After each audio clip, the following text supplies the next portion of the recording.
அனைவருக்கும் வணக்கம். என்னுடைய பெயர் காயத்ரி. இன்றுதான் திருமணம் முடிந்து முதலிரு வரையில் கணவருக்காக காத்திருக்கிறேன். என்னை நினைத்தும் எனது பரிதாபமான வாழ்க்கையை நினைத்தும் கண்களில் கண்ணீரோடு அமர்ந்திருந்தேன்.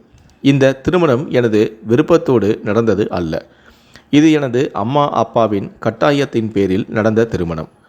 ஒவ்வொரு பெண்ணுக்கும் ஒரு ஆசை இருக்கும், எப்படிப்பட்ட கணவனை தேர்ந்தெடுத்து அவரோடு வாழ வேண்டும் என்று.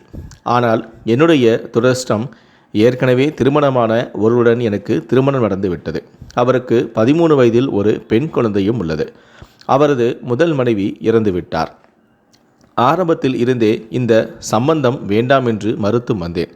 ஆனால் எனது அம்மாதான், நீ திருமண வயதை அடைந்து வெகு நாட்கள் ஆகிவிட்டது, இப்பொழுது உனக்கு 28 வயது ஆகிவிட்டது, இனிமேல் நீ நினைப்பது போல சிறு வயது மாப்பிள்ளைகள் கிடைக்கப் போவது இல்லை. அது மட்டுமல்லாது உனக்கு அள்ளி கொடுப்பதற்கும் எங்களிடம் வரதட்சணை என்ற பெயரில் எதுவுமே இல்லை. அப்படி இல்லை என்றாலும் போட்டி போட்டு திருமணம் செய்ய நினைப்பவர்களுக்கு நீ ஒன்றும் அவ்வளவு அழகும் இல்லை. இதை விட்டால் இன்னொரு சம்பந்தம் கிடைக்குமா என்று சந்தேகம்தான். நாங்கள் சொல்வதை கேள், இந்த திருமணத்தை செய்து கொள் என்று என்னை கட்டாயப்படுத்தினர். யோசித்து பார்க்க அவர்கள் சொல்வதில் சிறிதாக உண்மை இருந்தாலும் எனது அப்பா அம்மாவிற்கு நான் சுமையாக இருக்க விரும்பவும் இல்லை. மனதை கல்லாக்கி கொண்டு திருமணத்திற்கும் சம்மதித்து விட்டேன். திருமணமும் நடந்துவிட்டது.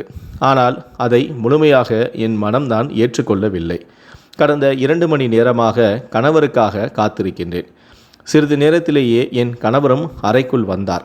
வரும்பொழுது அவர் தனியாக வரவில்லை, கூடவே 13 வயதான தனது மகளான ஸ்னேகாவையும் அழைத்தும் வந்தார். அவர் அப்படி செய்தது எனக்கும் ஒரு மாதிரியாக தான் இருந்தது. வெளிக்காட்டி கொள்ளாமல் அமைதியாக அமர்ந்திருந்தேன். அவரது பெண் கணவரின் கையை பிடித்து, அப்பா, இதுதான் என் புதிய அம்மாவா என்று கேள்விகளை கேட்டாள். என் கணவனான சதீஷும் ஆம் என்பது போல தலையை ஆட்டிவிட்டு குழந்தையையும் அவரும் என் அருகில் வந்து அமர்ந்தனர். பிறகு என்னிடம், காயத்ரி, இதுதான் என் மகள் ஸ்னேகா. இவளை உன்னுடைய சொந்த பெண்ணாக நினைக்க வேண்டும். இவள்தான் என்னுடைய உயிர். இவளை நீ எவ்வளவு சந்தோஷமாக வைத்திருக்கிறாயோ அவ்வளவு சந்தோஷமாக இந்த வீட்டில் நீயும் இருப்பாய். இல்லையென்றால் என ஏதோ கூற வந்துவிட்டு பாதியோடு நிறுத்திவிட்டார். கணவர் எனக்கு சொல்ல வந்ததின் அர்த்தம் என்னவென்றால், அவரின் மகளுக்கு தான் வேலைக்காரியாக இருக்க வேண்டும், அவள் என்ன செய்தாலும் நான் பொறுத்து கொண்டு போக வேண்டும் என்பதுதான். அவர் அப்படி கூறியதுமே எனக்கும் ஒரு விதமான கோபம் வந்தது. அவரின் மகளான ஸ்னேகாவின் மேலும் எனக்கு உண்டானது. அது ஏன் என்று எனக்கு தெரியவில்லை. ஸ்னேகாவும் குறைந்தவள் அல்ல. அவளும் அவளுடைய அப்பா பேச பேச என்னை ஒரு வேலைக்காரியைப் போலதான் பார்த்து கொண்டிருந்தாள். எனக்கும் குழந்தையின் முன்னால் அவர் அப்படி பேசியது ஒரு மாதிரியாக இருந்தது. ஸ்னேகாவும் இன்று இரவு புதிய அம்மாவுடன் படுத்துக்கொள்கிறேன எனது அருகே வந்து படுத்தும் கொண்டாள். என்னாலும் ஒன்றும் கூறவும் முடியவில்லை. அமைதியாக அமர்ந்திருந்தேன். சிறிது நேரத்திலேயே நானும் எழுந்து அலமாரியில் வைக்கப்பட்டிருந்த பழைய புடவையை எடுத்துக்கொண்டு பாத்ரூமுக்கு சென்றேன். உடையை மாற்றிவிட்டு மீண்டும் வந்து அமர்ந்தும் கொண்டேன். என் கணவரான சதீஷும் சாதாரண புடவையை பார்த்துவிட்டு சிறிதாக கோபத்துடன் முகத்தை வைத்திருந்தார். நான் கணவர் என்ன கொடுமை செய்தாலும் சகித்து கொண்டு அவருக்காக வாழக்கூடிய பெண்ணை சேர்ந்தவள் அல்ல. சிறிது நேரத்திலேயே அப்பாவையும் மகளையும் பார்த்துவிட்டு தரையில் பாய விரித்து படுத்துவிட்டேன். கணவரான சதீஷும் என்னுடைய நடவடிக்கைகளை எதிர்பார்க்கவில்லை என்றுதான் எனக்கு தோன்றுகிறது. காரணம், சிறிது நேரத்திலேயே தனது மகள் ஸ்னேகாவிடம், பாப்பா, இன்று நீ அப்பாவுடன் படுத்துக்கொள், நாளை முதல் அம்மாவோடு படுத்துக்கொள்ளலாம் என்று அவளை சமாதானம் செய்து தன்னுடன் அழைத்தும் சென்றார். அவர்கள் போவதையும் கவனித்து கொண்டுதான் நான் இருந்தேன். நானும் சிறிது நேரம் யோசித்து கொண்டிருந்தேன்.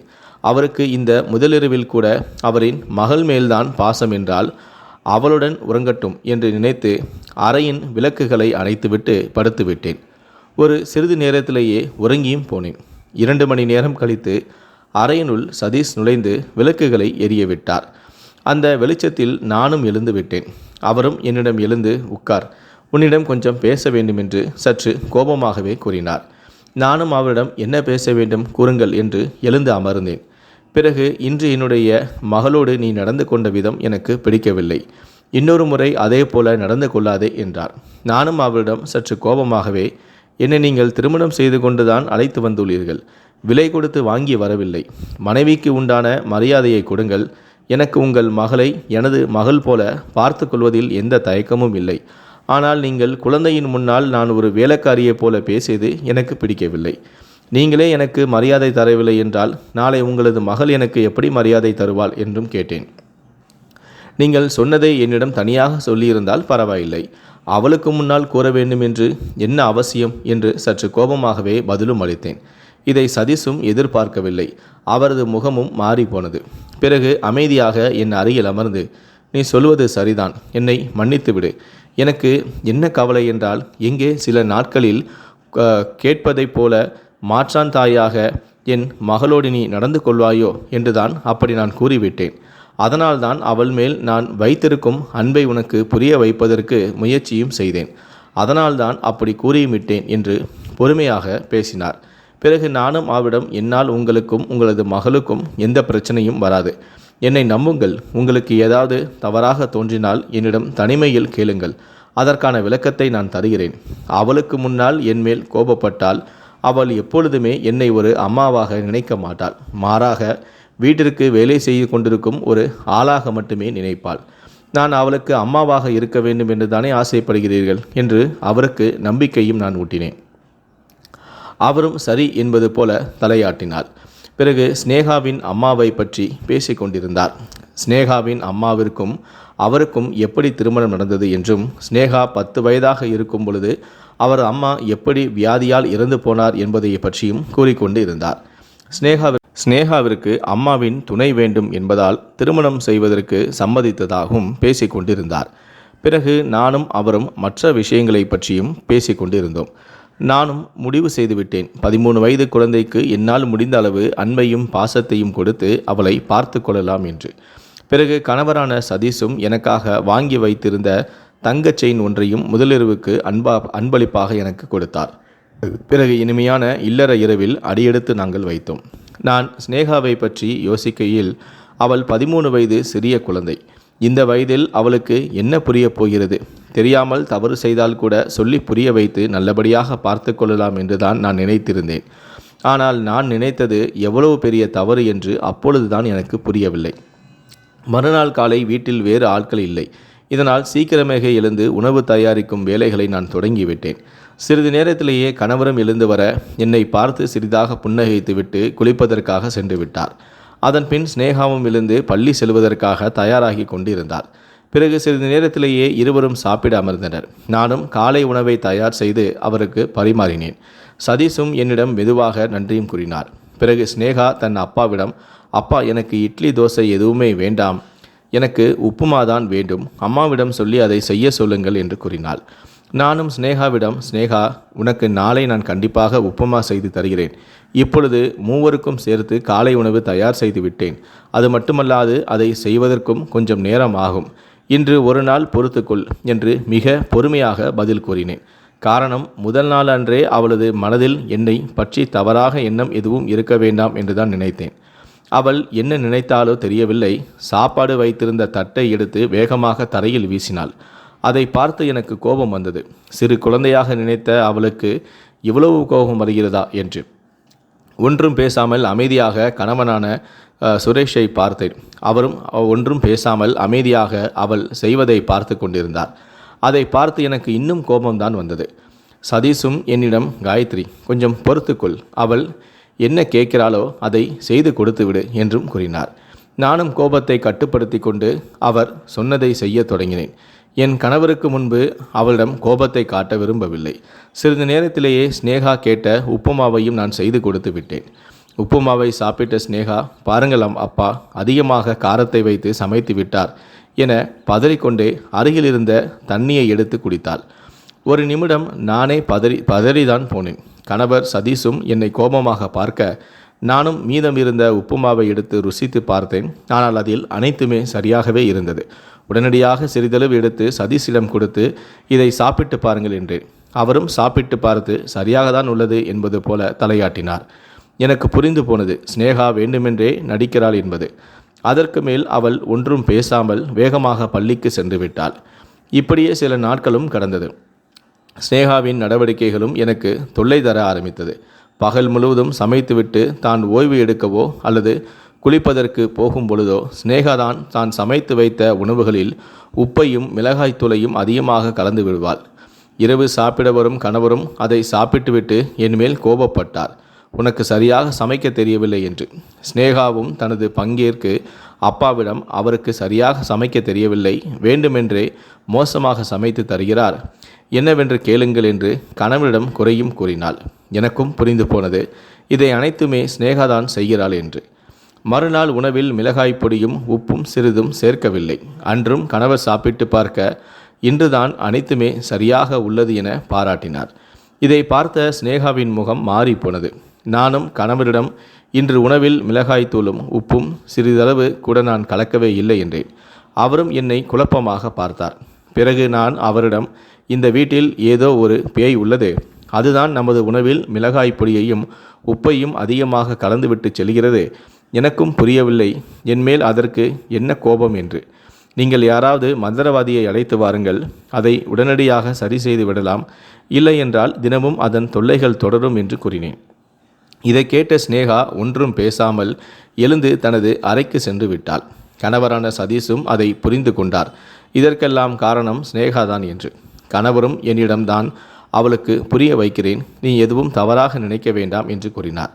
நானும் அவளிடம் பரவாயில்லை விடுங்கள், அவள் சிறு குழந்தை, சொன்னால் புரிந்து கொள்வாள் என்று கூறினேன். சிறிது நேரத்திலேயே சிநேகாவின் அறைக்குள் சென்ற கணவர் அவளிடம் பேசி கொண்டிருந்தார். பிறகு சிநேகாவையும் அழைத்து வந்து அம்மாவிடம் மன்னிப்பு கேள் என்று சிநேகாவை அதற்றினார். அவளும் குனிந்தபடி அழுது கொண்டிருந்தாள். பிறகு என்னிடம் என்னை மன்னித்து விடுங்கள் என்று கூறிவிட்டு வேகமாக தன் அறைக்குள் சென்று விட்டாள். எனக்கு மனம் கேட்கவில்லை. கணவரிடம் எதற்காக குழந்தையை அதற்றினீர்கள், மெதுவாக சொன்னாலே அவளாகவே கேட்டிருப்பாளே என்று கூறி நானும் சிநேகாவின் அறைக்கு சென்று அவளை சமாதானப்படுத்தினேன். அவளிடம், உனது அப்பா பகல் முழுவதும் வேலை செய்துவிட்டு இரவுதான் வீடு திரும்புகிறார், அவருக்கு சரியான சாப்பாடு கிடைக்கவில்லை என்றால் அவரின் மனம் எவ்வளவு கஷ்டப்படும். இதேபோல உணவை சாப்பிட்டால் அவரின் உடல்நிலையும் பாதிக்கப்படும். என்மேல் உள்ள கோபத்தை காட்டுவதாக நினைத்து உனது அப்பாவின் ஆரோக்கியத்தை தான் நீ கெடுக்கிறாய். உனக்கு ஏதாவது கோபம் என்மேல் இருந்தால் அதை நேரடியாகவே சொல்லிவிடு, எதுவாக இருந்தாலும் நான் திருத்திக் கொள்கிறேன் என்றேன். அவள் ஒன்றும் பேசவில்லை, அமைதியாக படுத்திருந்தாள். நானும் அதற்கு மேல் பேச ஒன்றுமில்லை என்று நினைத்து வெளியில் வந்து விட்டேன். எனக்கு அப்பொழுது தெரியவில்லை ஒரு விஷப்பாம்புக்கு அறிவுரை கூறுகிறோம் என்று. பிறகு சில மாதங்கள் கழித்து ஒரு நாள் எனது உடல்நிலை மோசமானது. மருத்துவரிடம் சென்று காண்பிக்க அவர்கள் நான் கர்ப்பமாக இருக்கும் சந்தோஷமான செய்தியை தெரிவித்தனர். அதை கேட்டு நானும் மிகுந்த சந்தோஷம் அடைந்தேன். என்னை விட எனது கணவரான சதீஷ் தான் அதிகமாக சந்தோஷப்பட்டார்.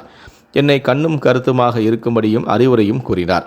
பிறகு வேலை செய்வதற்கு தனியாக பெண்மணி ஒருவரையும் நியமித்தார். நேரம் கிடைக்கும் போதெல்லாம் என்னை அன்பாக கவனித்தும் கொண்டார். என் கணவர் முன்பை விட அதிகமாக எனக்கு நேரம் செலவிடுவதையும் சிநேகாவும் பார்த்து கொண்டுதான் இருந்தாள். அவளுக்கு தெரியாது நான் கர்ப்பமாக இருக்கும் விஷயம். முன்பெல்லாம் ஏனோதானோ என்று பேசி கொண்டிருந்தவள் இப்பொழுதெல்லாம் என்னுடன் பேசுவதை நிறுத்தியும் விட்டாள். பள்ளி முடிந்து வீட்டிற்கு வந்தால் எப்பொழுதும் தனது அறையிலேயே முடங்கியும் கிடந்தாள். என் கணவர் சதீஷும் ஒரு நாள் சிநேகாவிடம், உனக்கு தம்பியோ அல்லது தங்கையோ வரப்போகிறாள் என்ற விஷயத்தை கூற அவள் கதறி அழுதாள். அப்பா, அப்படி யாரும் எனக்கு வேண்டாம், நாம் இருவரும் மட்டுமே இருந்து விடுவோம், என்னை புரிந்து கொள்ளுங்கள் என்று அழுது கொண்டிருந்தாள்.